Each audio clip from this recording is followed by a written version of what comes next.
Nobody is perfect on the surface of this earth. However, some women are better than others. That is just the bottom line truth.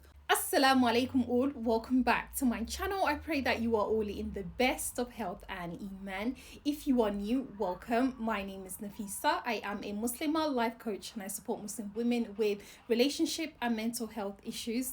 So if you're interested in being coached in those areas, you can find me over on my website, which I will leave linked in the description box down below. Before all of that, I am actually a teacher. So if you're interested in online tuition for children between the ages of 8 and 18, then definitely check out my website as well. Now, in today's video, we are discussing 10 things high value Muslims never let men do. This is all about boundaries. So without further ado, let's begin today's video. Number 1, high value Muslims never let men define their relationship with God. You cannot convince a high value Muslimah that she has no value in front of Allah by guilt tripping her, okay? High value Muslim women never allow men to guilt trip them. They never let men guilt trip them when it comes to their relationship with God. Why? Because they have that established. They know and they recognize that they are not perfect, but they know where they stand with their Lord. They know that Allah is pleased with them and they are pleased with Allah. They know that they are on a journey, so you can't guilt trip them. Number 1, she knows her faith very well. She has her basics covered and she is going above and beyond in her effort to please Allah. So even though she is not perfect, she will never let a man tell her that she is less than. This also means that she does not change her level of commitment to God to please a guy. Never. Even if that man is her husband, she will not change her level of commitment to God in order to please that person, because she understands that she is first and foremost placed on this earth to worship God. That is the purpose of her creation, and she's not created to come into this world just for marriage or just for commitment to any guy. So she does not let a man influence her commitment to God. High value Muslim women do not let men give them permission to pursue personal development. I'll repeat that. High value Muslim women do not let men give them permission before they pursue personal development. Personal development is something that every single human being should be pursuing. High value Muslim women don't wait for a man to say, I now give you permission. You may now learn X, Y, and Z. Why? Because again, they know their faith very well. They are very much aware that learning is a part of human development and learning different things. I'm not just talking about going to university and getting a degree or whatever. I'm talking about just developing as a human, being open to learning more things, learning more skills, studying the seerah, learning how to read the Quran, understanding different areas of life, whether they want to pursue a career, which they can do within the Islamic boundaries. High value Muslim women don't wait for a man to give them the permission to do so. And I don't mean the physical permission. I mean waiting for someone to encourage you before you pursue something. High value Muslim women, they go for it. They have goals, they have dreams. They want to contribute to the greater good of society. They want to contribute to the greater good of the children they are raising. They want to contribute to the greater good of their families. And so they are pursuers by nature. They pursue. They are women who want to do more than just be an average person. And so in that pursuit, they are open to growing and open to learning, and they are independent in seeking knowledge. They're not just waiting for the man to say to them, I now allow you to do this. They rather take the initiative to pursue that growth, to pursue that self-development, to pursue becoming the woman that they eventually want to be able to say, I am proud of her. They go ahead in pursuing that. They don't sit back and wait for permission for the man before they actually pursue that. So yes, high value Muslim women never let men give them permission before they pursue growth. They go for it themselves. High value Muslim women never let men get in between their legs before they are married. You know this one was going to come along. Yes. Why? High value Muslim women are women who are self-conscious of their deen.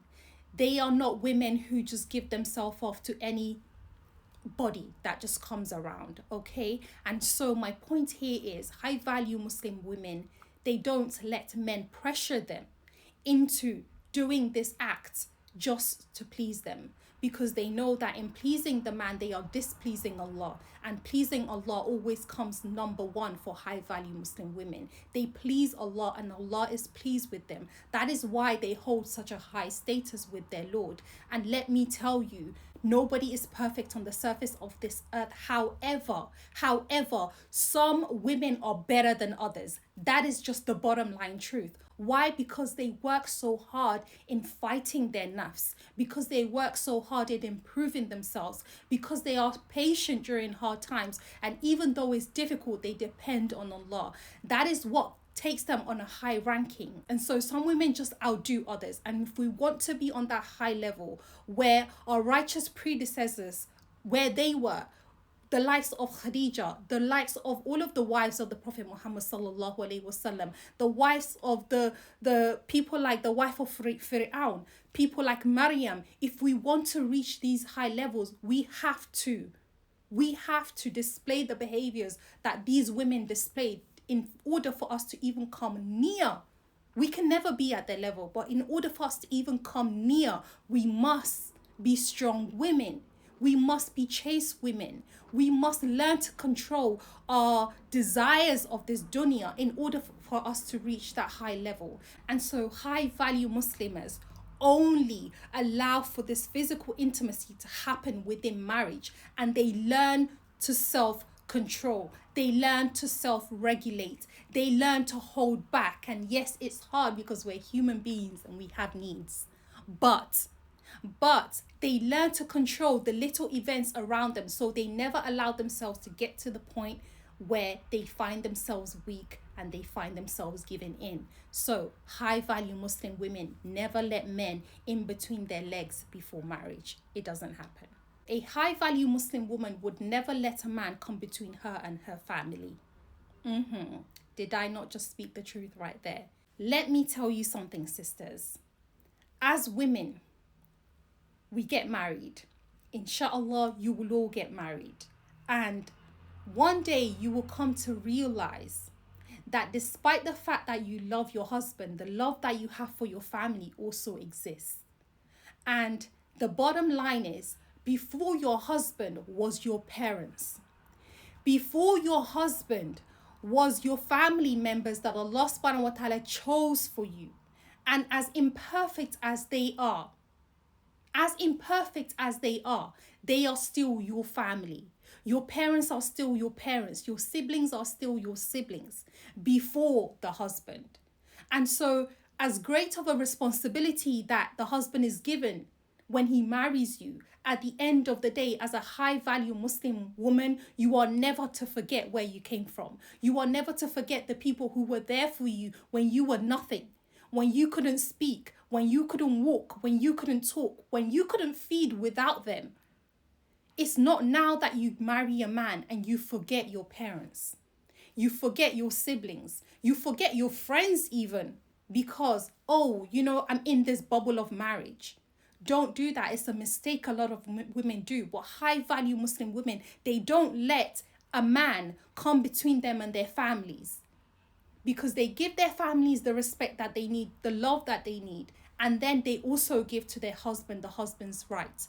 That is not to say that you should allow your family members to walk all over your husband and walk all over your family, your new family now. But that is to say that you don't allow your husband to disrespect your family. You don't allow your husband to say abusive things about your family members. You allow him to understand that there are boundaries when it comes to your family that he should not cross, just in the same ways as there are boundaries about his family that you also shouldn't cross.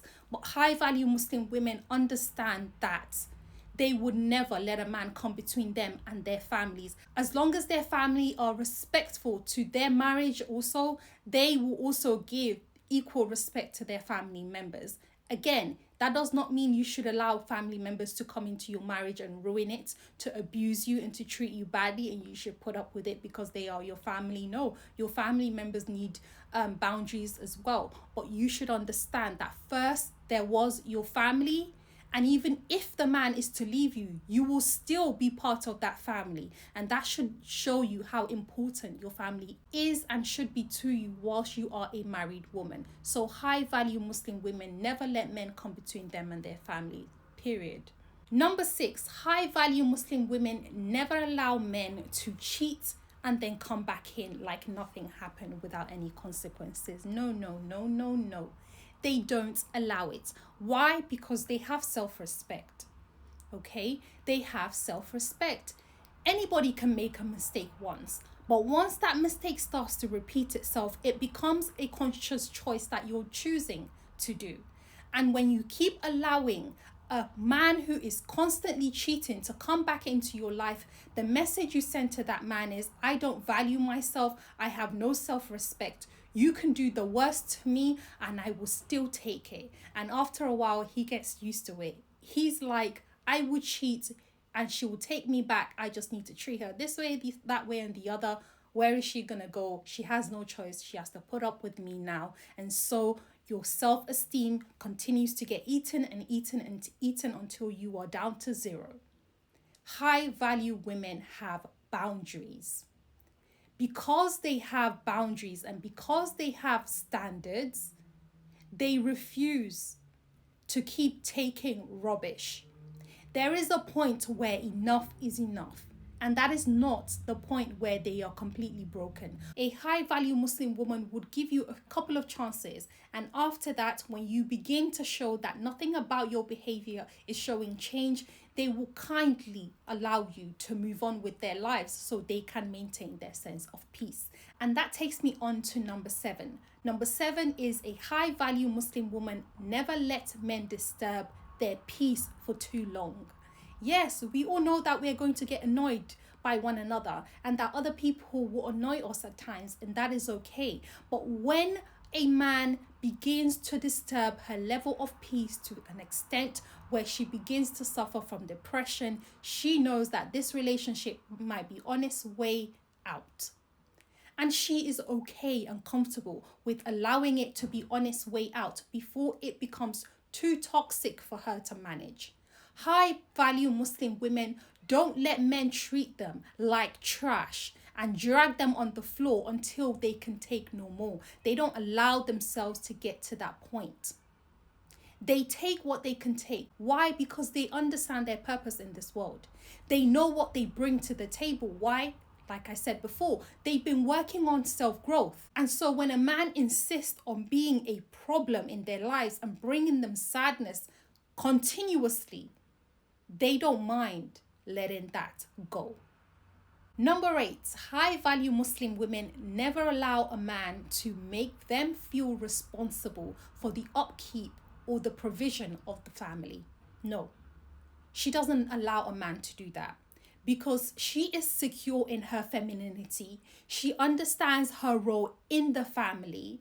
She is clear about the role that she wants to play within the family context. And she is clear in knowing that it is not her responsibility to provide and protect the family. And so because she knows that it's not her responsibility, she is, however, or maybe, however, willing to contribute, to support, because let's keep it real, things have become super expensive. And so it's hard. And so it can be hard for a man to maintain a family all by himself. A lot of the times he needs the financial support of his wife if she is working. And she is able to offer that if that is what she wishes. But a high value Muslim woman understands that it's not her role. It's not her role to do that for the family indefinitely. A high value Muslim woman understands that it is not in her role to carry the burdens of the family indefinitely as the woman. She knows this and she is comfortable with this. But having said that, she is also willing, out of the mercy that she feels for her husband, she's willing to support. If she has the means, if she can work, she works. If she can contribute a small percentage of her income to keep the family going, then she's able to do that, to relieve her husband of his burden. She's able to do that. And so this isn't a message to say, as a woman, don't help your husband manage the home. Rather, this is a message to say you don't have to, and it's not your responsibility to carry it on your shoulders. Because what some women are doing these days is they're going above and beyond their role to look for the money, bring home the bag, take care of the children, take care of the home, and the guy is sitting at home twiddling his phone. Now he's got so much time to be chasing women because he doesn't have responsibilities to think about. And now she's realizing that, oh my God, I'm cheating myself, I'm playing myself because I'm being both a mom and a dad.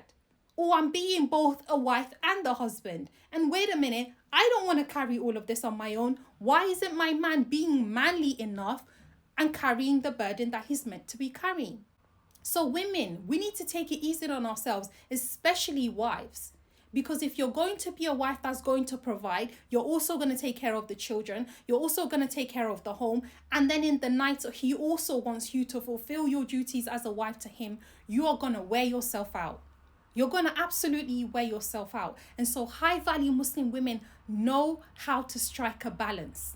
They understand that sometimes they might just have to work a little bit more to contribute, but they also don't carry the burden of being the provider on the family on their heads. They don't do that. They understand that it is important to also rest in their feminine. They understand that in order for them to be feminine women, that they will have to try to soften up by not carrying such burdens on their heads. And so it is very important for a high value Muslim woman that she is comfortable knowing that it's not her role, it's not in her job to carry the burden of the family. Number 9, high value Muslim women do not allow men to guilt trip them into allowing them to take other wives.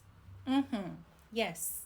You know, all over the world, in certain cultures, men have silently put in this expectation that a woman who doesn't allow her husband to marry a second wife isn't a good woman.